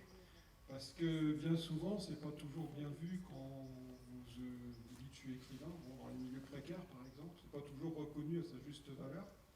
Et parfois, c'est un peu mis de côté. C'est perçu vaguement comme un loisir ou perçu comme une activité un petit peu extérieure à tout ce qui est production économique. Alors qu'en fait, ça peut être un véritable travail, une souffrance qu'on essaye peut-être des fois de dépasser. Ou je pense qu'il y a plusieurs... c'est une application profonde, à la fois psychologiquement et sociologiquement, peut-être parfois. Et c'est pas toujours reconnu. Moi, ce que j'ai ressenti dans le propos de Jean-Claude Pinson, il parlait d'excellence. Je crois qu'il y a la recherche peut-être aussi de la reconnaissance sociale, quelque part. La reconnaissance sociale qui permet finalement de donner un sens, de se positionner par rapport à autrui, de donner un sens dans des interactions, et puis peut-être de sublimer quelque chose, quoi. Une souffrance intérieure, endogène, par exemple, ou autre. Oui, je ne peux qu'abonder dans votre sens. Je crois que l'écriture, c'est une passion avec un engagement de soi qui est souvent total, même si cet engagement s'exerce en marge d'une activité professionnelle principale. Alors là encore, il faudrait peut-être distinguer un avant et un après. Je crois que pour les écrivains de ma génération, qui avaient cette passion d'écrire chevillée au corps, disons ça comme ça, comme il fallait bien se nourrir, en général, ils étaient profs ou instituteurs. Bon. J'observe qu'aujourd'hui, les jeunes générations d'écrivains, ils ne sont plus profs. Le métier de prof est en crise, comme chacun sait, problème de recrutement dans l'éducation nationale. Mais ils vivent, ou ils vivotent, dans une forme de précarité, en chassant, au fond, les bourses, les résidences, et en faisant de l'aide de l'écriture. Économiquement, c'est plus tout à fait la même chose. Mais je crois que vous avez raison, c'est bien toujours, quand il y a cette passion d'écrire, quelque chose comme une forme d'excellence pour soi-même qu'on recherche. Alors, évidemment, c'est difficile de persévérer dans son être quand il n'y a pas de retour. Et Ouais, parfois, c'est je connais bien des écrivains qui écrivent pour le tiroir. Et c'est difficile à vivre. C'est une souffrance, vous avez tout à fait raison.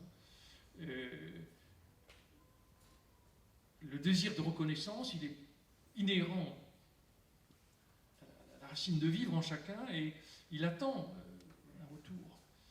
Alors évidemment, chacun aménage les choses comme il peut, parce que vous savez, il y a très loin évidemment du succès, prix Goncourt si l'on veut, ou je ne sais quelle distinction littéraire, ou un lectorat. Au lectorat zéro de l'écrivain qui écrit pour le tiroir, et l'écrivain extrêmement sans lectorat véritable. Vous savez, mon lectorat comme auteur de livres de poésie, il est extrêmement réduit. Il ne faut pas se leurrer. Hein. C'est quelques petites centaines de livres qui se vendent, et encore. Mais c'est pas là. Bon, voilà. Bon,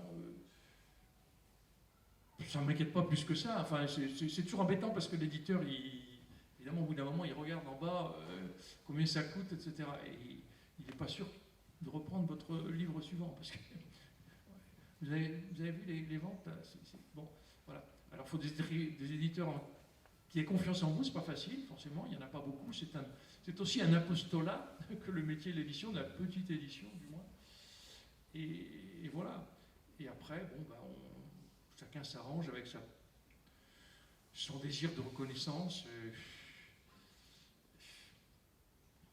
Vaste question. Enfin, oui, c'est une lutte constante, c'est vrai, entre l'exigence qu'on a pour soi-même et ce que ça produit. Et puis alors, évidemment, il y a aussi l'entourage immédiat. Bon, tu passes trop d'heures à écrire, pourquoi? Pour pure perte. Même l'entourage immédiat. Au bout d'un moment, on ne peut pas se dispenser de nous faire ce genre de remarques. Bon, tu es encore là, enfermé à gribouiller. Bon, voyez, le problème. Alexandre, vous avez beaucoup travaillé, je pense, sur ces figures de l'écrivain et les modalités peut-être nouvelles de leur inscription sociale d'abord, de leur reconnaissance ensuite. Oui, ce qui me frappait en vous écoutant, monsieur, c'est qu'en fait, il y avait deux souffrances dans ce que vous disiez. Il y avait d'une part une souffrance en soi que la littérature pouvait éventuellement transformer, atténuer, dépasser. Et puis, il y avait une souffrance qui était propre à l'acte littéraire lui-même, qui est un travail sur le langage, un travail vraiment comme n'importe quel métier, mais peut-être plus lourdement parce qu'il vous engage dans la représentation que vous-même vous faites de ce que c'est que votre place dans le monde, et un écrivain rejoue cette place-là en exposant une vision du monde, une vision de soi. Et donc j'entendais au fond ces deux souffrances qui pourraient, dans le meilleur des cas, s'annuler, c'est-à-dire que la souffrance à écrire permettrait de dépasser la souffrance à vivre. C'est en tout cas un des projets possibles de la littérature. Maintenant, ce sont des expériences qui se disent parfois autrement. C'est-à-dire que vous avez des écrivains qui n'ont pas ce sentiment-là de difficulté et pour qui vous décrivent l'expérience littéraire comme un moment de pure joie. par exemple, ou d'autres qui ont une vision très très fonctionnariste de l'écrivain, qui vont, comme Julien Gracq, de 8h du matin jusqu'à 1h l'après-midi, faire leur page, et voilà, comme ils feraient leur jardinage. Donc je crois que la vision de la souffrance, d'une littérature qui serait propulsée par la souffrance, qui passerait par la souffrance, n'est pas la seule. C'est un modèle assez romantique, hein, de l'écrivain qui manque de reconnaissance finalement. Mais il n'y a aucune raison de ne pas reconnaître le travail de l'écrivain.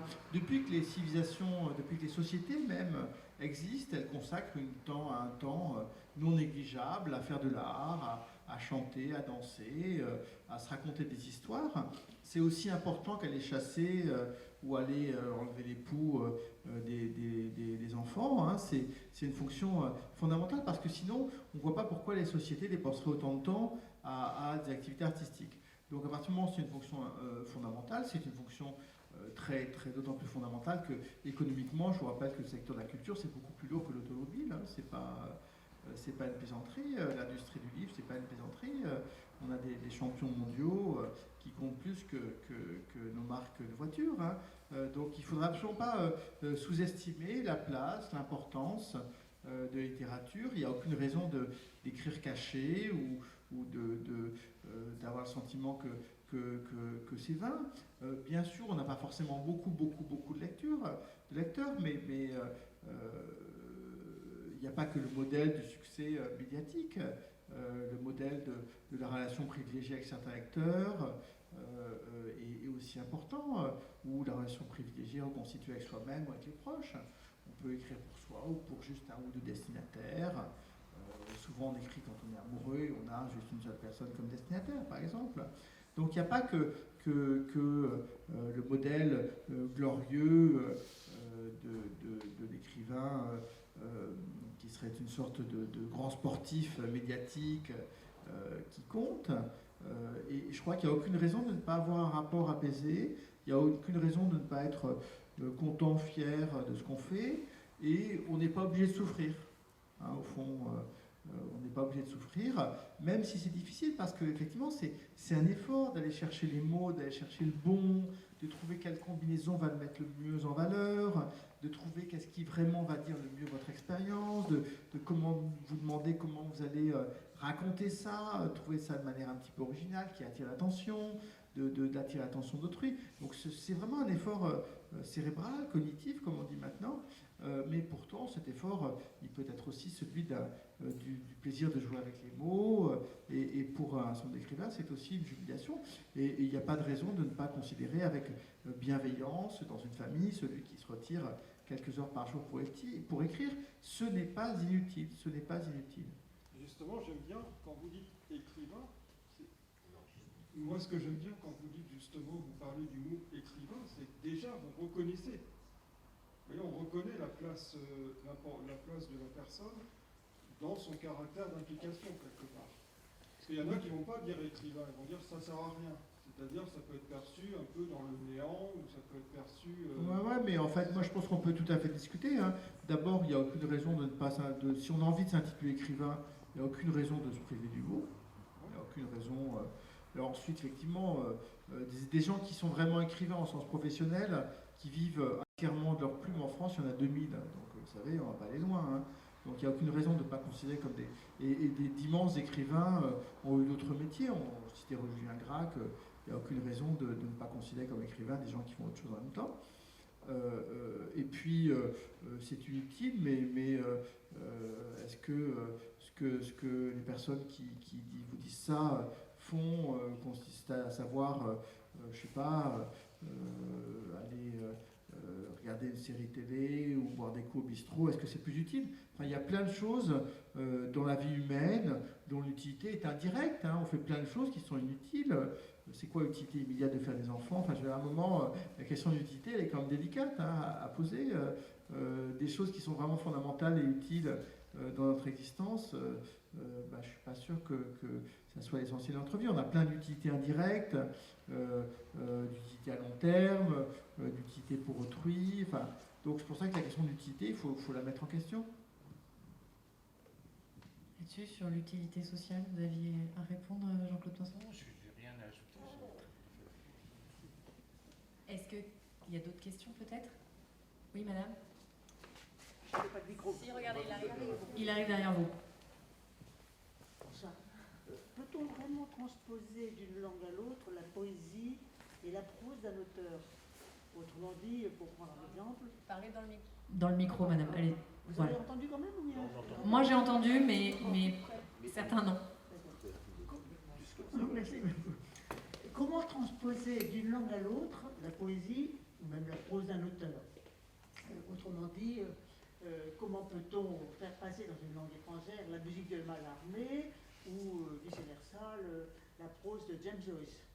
Alors ça, je pense que c'est une question pour Jean-Claude Pinson. Je ne suis pas vraiment un traducteur. Il m'arrive de traduire de la poésie russe contemporaine, mais avec l'aide d'une russophone parfaite. Je suis un éternel grand débutant en russe, mais c'est très difficile. Et là, évidemment, il ne s'agira pas de chercher à obtenir une sorte de copier-coller de l'original. Vous n'y parviendrez pas parce que les langues ne sont pas les mêmes, évidemment. Et donc, il s'agit plutôt de produire un équivalent, ce qui fait que certains théoriciens de la traduction préfèrent parler de translation plutôt que de traduction. Et c'est un travail sans fin, au fond, et c'est pour ça d'ailleurs qu'on renouvelle régulièrement les traductions des grands textes littéraires. Vous avez cité Joyce, on a, il y a quelques années, proposé une nouvelle version de Ulysses, le texte de Joyce. Et, si vous voulez, bon, mais là je vais m'engager sur des questions que je maîtrise mal, mais qui sont les questions de la théorie de la traduction. Il me semble que entre la langue source, comme on dit, la langue de départ, et la langue cible, la langue d'accueil, la transition peut se faire, le passage peut se faire si le traducteur parvient à saisir mentalement une sorte de passerelle, une sorte d'intermédiaire, de troisième langue, qui serait une forme interne de la phrase ou de l'énoncé, qui ne serait d'aucune langue en quelque sorte. C'est par un effet de triangulation, si vous voulez, qu'on peut parvenir à quelque chose de cet ordre. Et pas du tout par un mot à mot, si vous voulez. Ça ne peut pas passer directement. Alors c'est un travail artisanal très très long pour la traduction de poésie. Ce qui compte, c'est à l'arrivée, qu'est-ce que ça donne dans la langue d'accueil? Est-ce que ça sonne bien? Est-ce que c'est... Oui, parce que c'est proche de l'original, c'est très difficile à dire. Il y a un cas d'espèce, si je puis dire, qui est particulièrement puissant, qui est le roman en vers de Pouchkine, Eugène Onegin. Bon. Pour les Russes, c'est un chef-d'œuvre absolu. Tous les Russes connaissent au moins par cœur des tirades entières de ce roman. Et il en existe plusieurs traductions en français. Et, tu vois, on peut traduire la trame du récit, reconstituer l'histoire dans une traduction française sans trop de difficulté, mais produire quelque chose qui soit linguistiquement l'équivalent de ce que c'est en russe en français, c'est extrêmement difficile. On ne parvient pas. Alors, je ne sais pas, là, il y a des moyens biaisés. Ça peut être un opéra. Ça peut être... Oui, ou la chanson. Moi, si vous voulez, c'est peut-être par la chanson que j'arrive à mieux saisir ce qui fait la singularité d'une langue. Alors, en suivant le texte, j'aurais un livret, mais la ressource, l'adjuvant musical est, me semble-t-il, important pour accéder au mystère de la langue d'origine. Non, c'est un travail très difficile. Il y a un impossible de la traduction, je dirais, d'une certaine manière, oui. C'est un peu décevant. Pour la traduction de poésie, où précisément, effectivement, c'est l'alliance du son et du sens fondamentale. Ce qui fait par exemple que Pouchkine, Eugène Onegin n'a pas le rayonnement en France qu'il pourrait avoir. Je sais pas, Les Misérables en russe, c'est un texte très connu. Eugène Onegin n'a pas en France l'équivalent de l'écho qu'il a en Russie. Si je compare Les Misérables en Russie, pour les Russes, c'est un chef-d'œuvre absolu. Il n'y a pas vraiment de problème de traduction, si on veut, enfin je simplifie, mais pour Eugène Onegin, oui, il y en a. Ce qui fait la force du texte, de ce poème en vers, de ce roman en vers pour les Russes, c'est pas simplement une trame narrative, c'est évidemment une langue. Et là, trouver un équivalent, c'est très difficile. Alexandre, sur la traduction? Non, je crois que... Mais j'étais frappée, vous aviez tout à l'heure, Jean-Claude Pinson, une formule justement qui vient de Valérie, c'est ça, sur l'équilibre entre le son et le sens. Et est-ce que dans la traduction de poésie, il n'y a pas le fait de retrouver dans une autre langue, par cette triangulation que vous décriviez, un mouvement de balancier qui n'est pas le même, mais qui sera équivalent? Ce serait l'idéal, oui, c'est de chercher un équivalent, un balancement qui tiendra compte de la singularité de la langue française et qui serait l'équivalent des balancements en russe. Oui, effectivement, ce serait ça. Oui. Est-ce que, madame?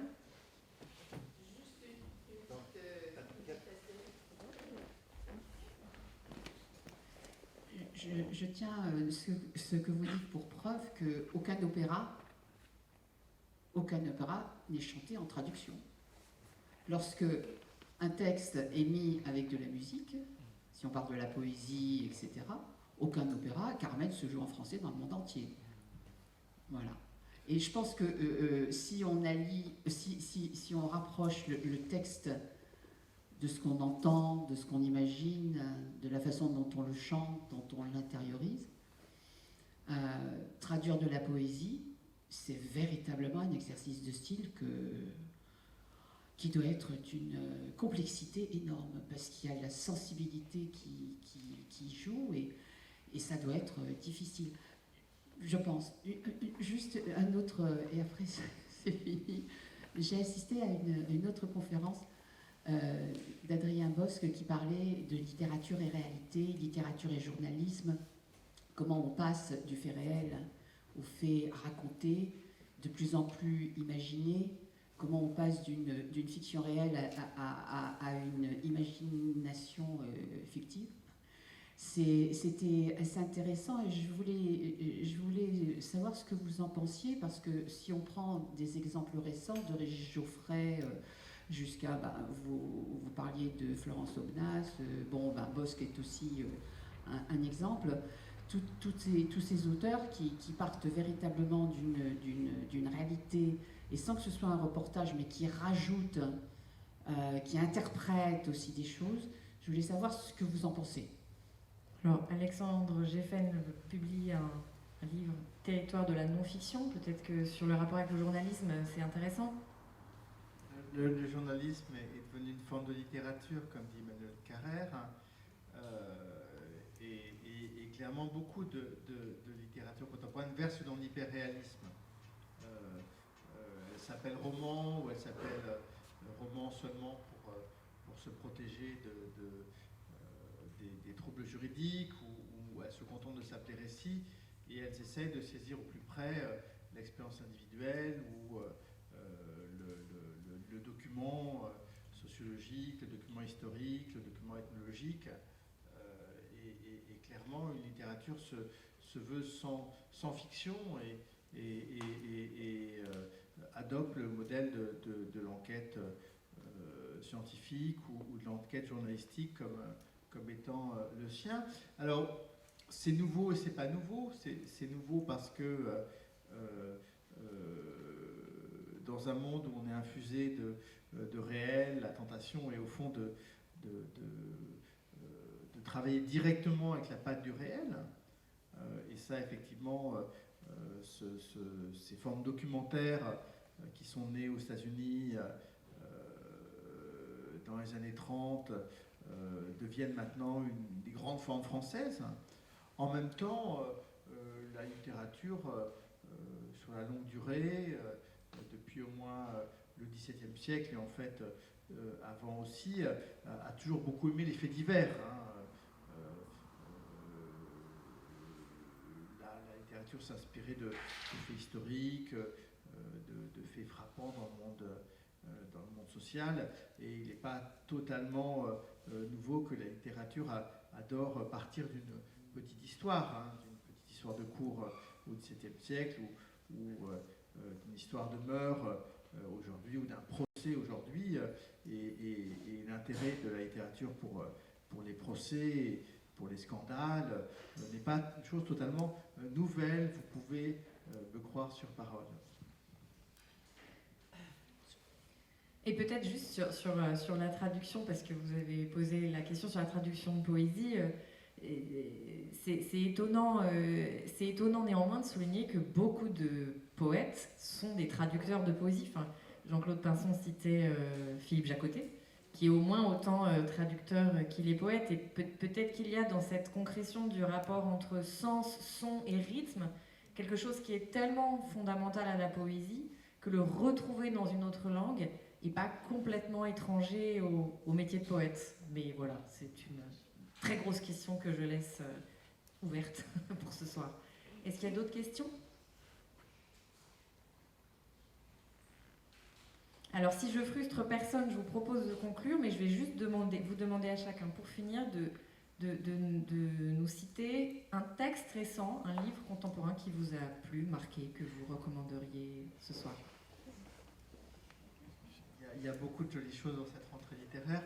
Moi, il y a un récit que j'ai beaucoup aimé, qui s'appelle Feu, de Marie Pourchet, qui raconte une histoire d'amour adultère à la seconde personne du singulier.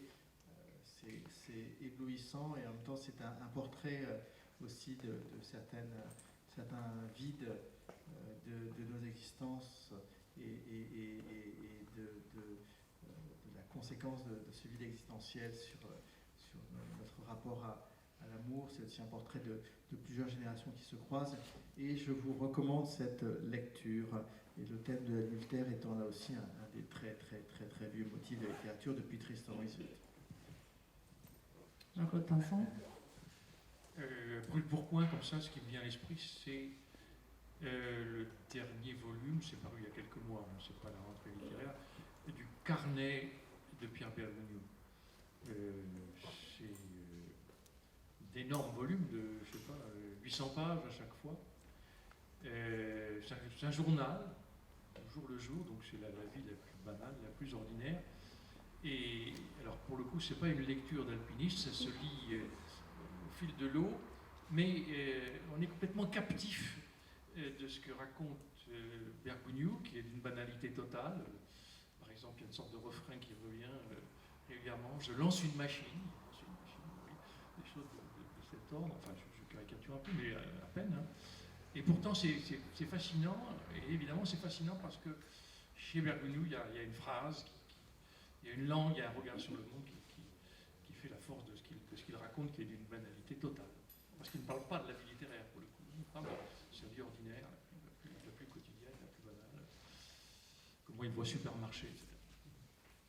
Très bien, je vous remercie beaucoup, Jean-Claude Pinson, Alexandre Geffen, et je vous remercie tous d'avoir assisté à ce débat et d'y avoir participé. Merci beaucoup.